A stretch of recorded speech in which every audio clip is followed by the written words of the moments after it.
सो तो देख लीजिए, आज का टॉपिक हमारा है एसी जनरेटर, ठीक है ना, AC generator. So this is the basis for the alternating current circuits या alternating current. AC generator, it is a device used to convert mechanical energy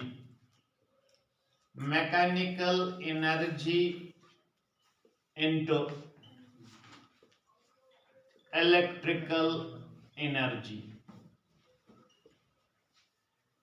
So a device which is used to convert mechanical energy into electrical energy, that device is known as AC generator. Okay, so it is a device, so it must have a working principle.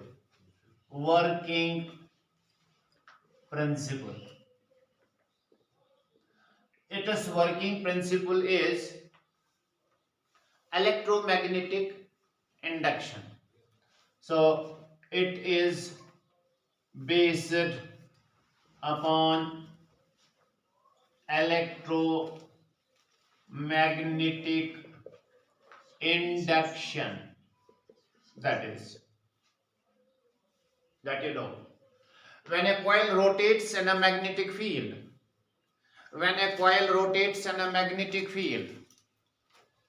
magnetic flux changes, due to which an induced EMF or current is produced in it.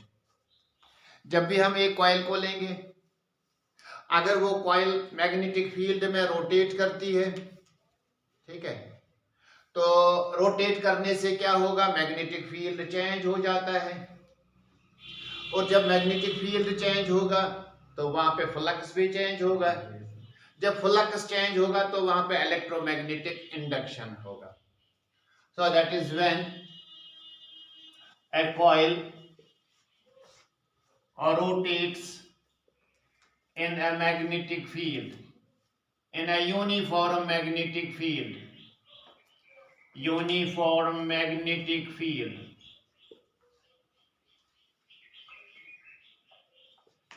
the flux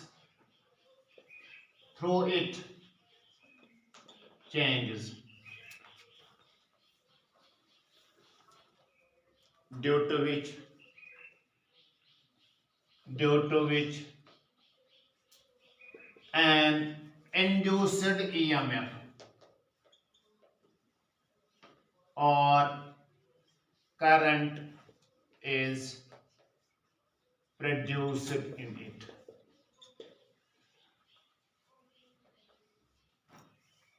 Right?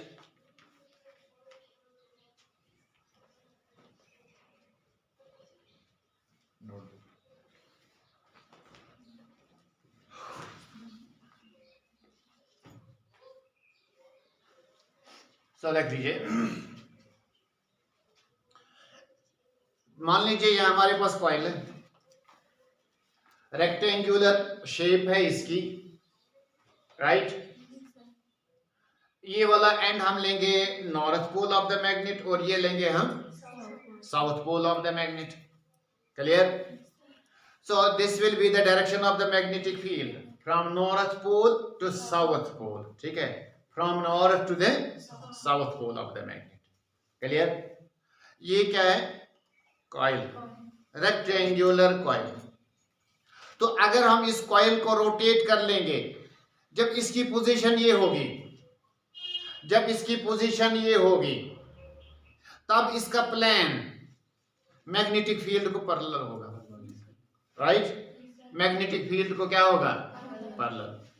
जब parallel होगा, क्या plane में से maximum number of lines pass हो जाएंगी या no line will pass through it? Maximum lines, no line या maximum lines, करो बात, कोई बात नहीं. मैक्सिमम लाइन्स या no line? No line.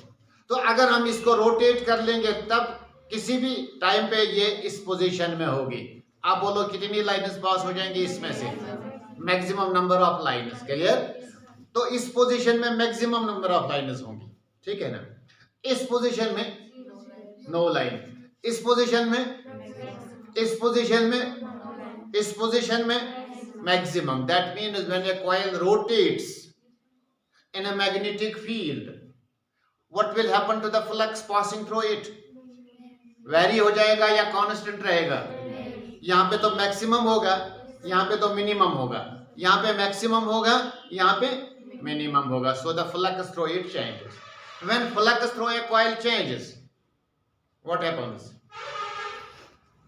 Electromagnetic induction. What happens? Electromagnetic induction. EMI takes place. EMI का मतलब है an induced EMF or the current is produced in the coil. Clear? क्या इसमें हमने कहीं पे बैटरी या कहीं पे हमने जनरेटर या कहीं पे और कोई सोर्स हमने कनेक्ट किया है? नो. तो हमें क्या करना है? सिर्फ what we have to do, we have to rotate the coil. We have to rotate the coil. ध्यान दीजिए, we have to rotate the coil. जब हम कॉइल को रोटेट कर लेंगे तो अपने आप इसमें करंट फ्लो हो जाएगी. ठीक है. इसको रोटेट करने के लिए हमें क्या चाहिए? External energy. एक्सटर्नल, चलिए हम हाइड्रो इलेक्ट्रिसिटी की बात करेंगे. जानते हो ना हाइड्रो इलेक्ट्रिसिटी? टरबाइन को हम किससे रोटेट कर लेते हैं? By the kinetic energy of the water. Kinetic energy means mechanical energy. So वही टरबाइन किसको रोटेट कर लेगा?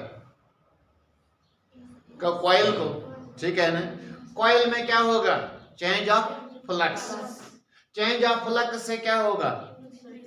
शाबाश, इंड्यूस्ड ईएमएफ प्रोड्यूस हो जाएगा. उससे क्या होगा? इंड्यूस्ड करंट प्रोड्यूस हो जाएगी. तो जो हम डोमेस्टिक सप्लाई रिसीव कर लेते हैं, जो हम घर में बिजली यूज कर लेते हैं, electricity that we use in our homes, that is induced EMF और इंड्यूस्ड करंट. इंड्यूस्ड ईएमएफ और इंड्यूस्ड, क्योंकि हम लोअर झेलम हाइड्रल प्रोजेक्ट में वाटर का यूज करते हैं. हम उड़ी सिवल में वाटर का यूज कर लेते हैं. उस वाटर से हम किसको चला लेते हैं? टरबाइन को. टरबाइन किसको चला लेता है? कॉइल को.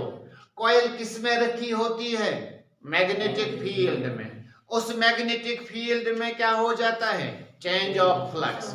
चेंज ऑफ फ्लक्स से क्या होता है? इंड्यूस्ड ईएमएफ या इंड्यूस्ड करंट प्रोड्यूस हो जाती है. ठीक है ना. So that is why it is a device which is used to convert mechanical energy into electrical energy. Mechanical energy होती है kinetic energy. Kinetic energy of the water. पहले potential energy, water को store किया जाता है in a dam. Then it is allowed to flow. ठीक है ना. उससे टरबाइन चलता है. टरबाइन से ये कॉइल चलती है, उससे इंडक्शन हो जाता है. Clear? So that is why it is a device which is used to convert the mechanical energy into electrical energy. Next, working principle तो इसका यही है कि अगर हम ऐसा सिस्टम तैयार कर लेंगे, एक कॉइल को लेंगे, उस कॉइल को रोटेट कराएंगे इन अ मैग्नेटिक फील्ड, वहां पे चेंज ऑफ फ्लक्स होगा, तो वहां पे इंडक्शन होगा, वहां पे इंड्यूस्ड करंट या इंड्यूस्ड ईएमएफ होगा. Clear? So what are it is main parts, that is construction. Main parts, the main parts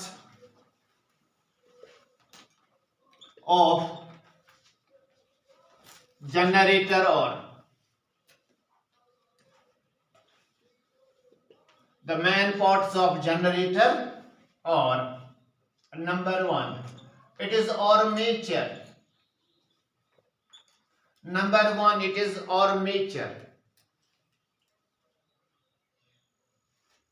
armature क्या होता है? It is a coil. तो कॉइल को हम क्या कहते हैं?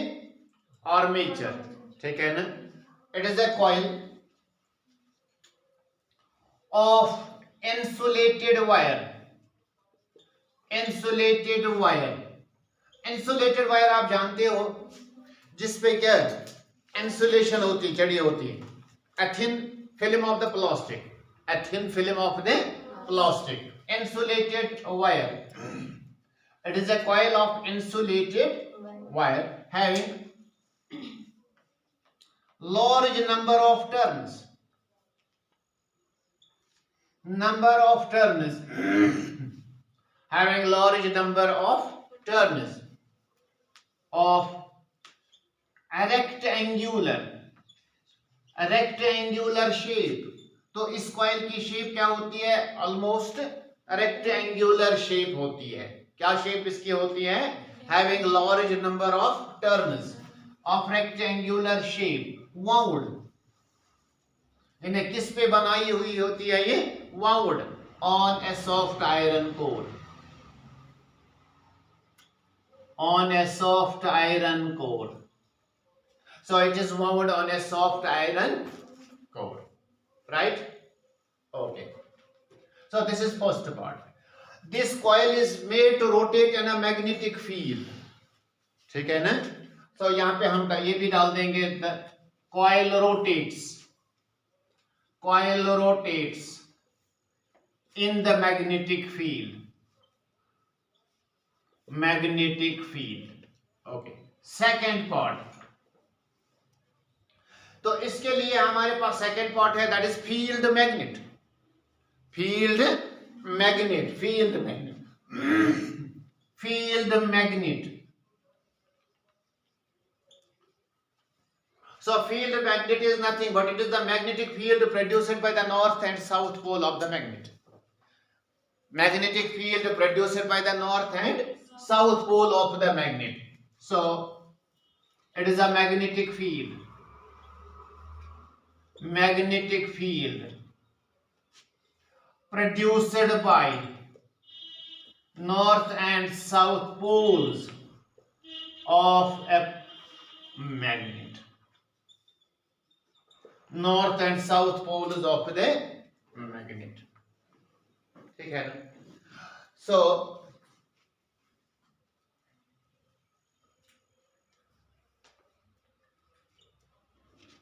the poles, remember this, the poles are concave in shape. Concave in shape. देखो मैं थोड़ा सा बना लूंगा यहां पे. The poles are concave in shape. ये नॉर्थ पोल है and this is south pole of the magnet. North and south pole of the magnet. यहां पे भी हम इसी तरह का डाल देंगे.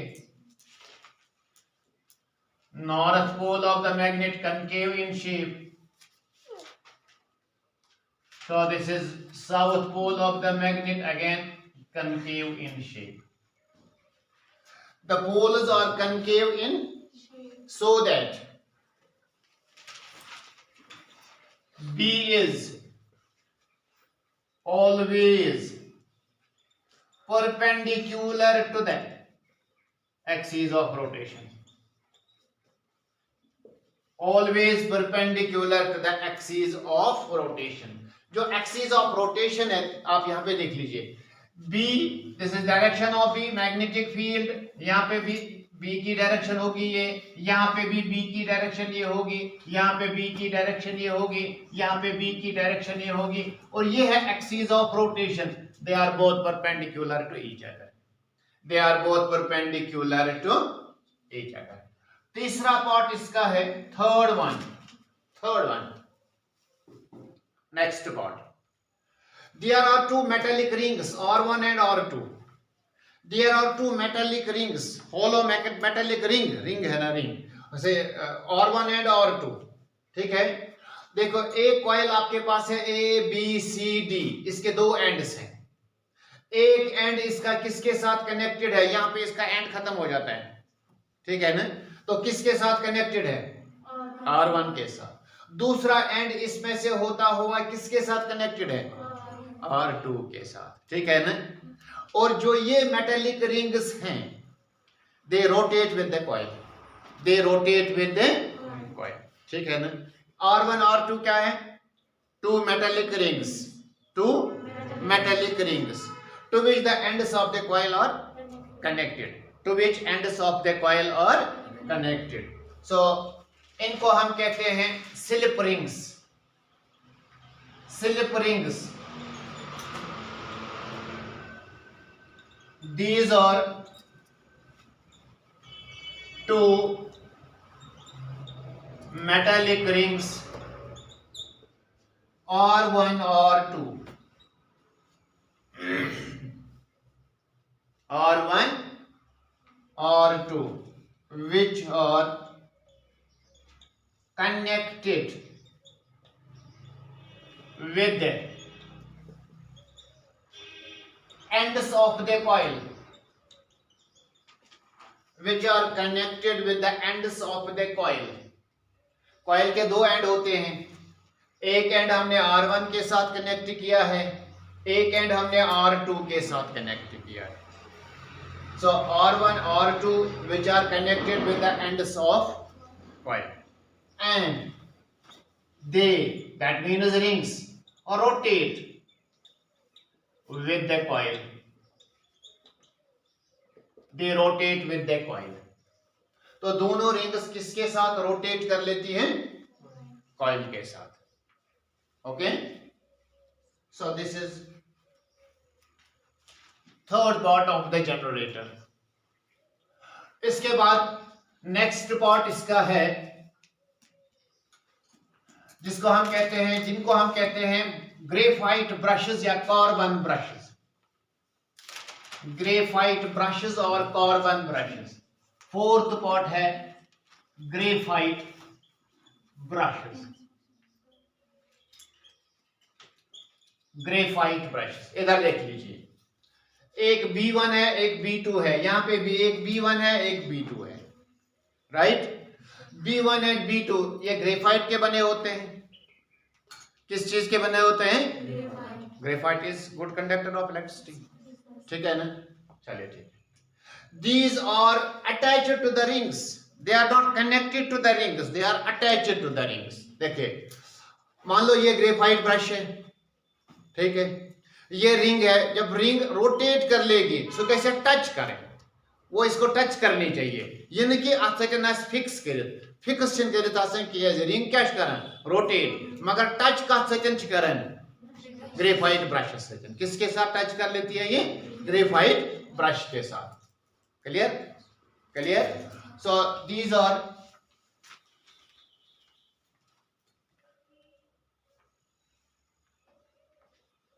graphite brushes. Graphite brushes which are fixed but attached to the slip rings. खुद तो फिक्स्ड हैं, खुद मूव नहीं होते हैं, लेकिन इन टच किसके साथ है? इन टच किसके साथ? स्लिप रिंग्स के साथ. खुद तो फिक्स्ड हैं, लेकिन इन टच किसके साथ? स्लिप रिंग्स के साथ. ठीक है ना? क्योंकि स्लिप रिंग्स मूव कर लेती है. स्लिप रिंग्स क्या करें? मूव. मगर ग्रेफाइट ब्रशेस क्या in contact with the slip rings. लेकिन ग्रेफाइट ब्रशेस खुद क्या है? फिक्स्ड. ठीक है ना? The current to the external circuit. Current to the external circuit. Current to the external circuit flows through the brushes. Flows through the brushes. तो इन्हीं brushes से होते हुए करंट फ्लो हो जाती है to the external circuit. External circuit और तो अगर हम B1 और B2 को कनेक्ट कर लेंगे थ्रू एन एक्सटर्नल सर्किट, तो या तो करंट B1 से B2 पे जाती है या B2 से B1 पे जाती है, वो हम समझ लेंगे. ठीक है ना? तो एक्सटर्नल सर्किट किन के साथ कनेक्टेड होता है? ब्रशेस के साथ. ठीक है, चलिए. Now last point, the coil is made to rotate. The coil is made to rotate. The coil is made to rotate. ठीक है? The coil is made to rotate by using mechanical energy, by using mechanical energy, ठीक है ना। मैंने एक best example आपको बता दी है कि हाइड्रो इलेक्ट्रिसिटी की जनरेशन कैसे हो जाती है, ठीक है ना। सो by using mechanical energy which is converted into electrical energy, clear? So how it works and how it produces the induced current or induced EMF, and what is the expression for the induced EMF or induced current. So that will be discussed in the next lecture inshallah tomorrow, right? Okay.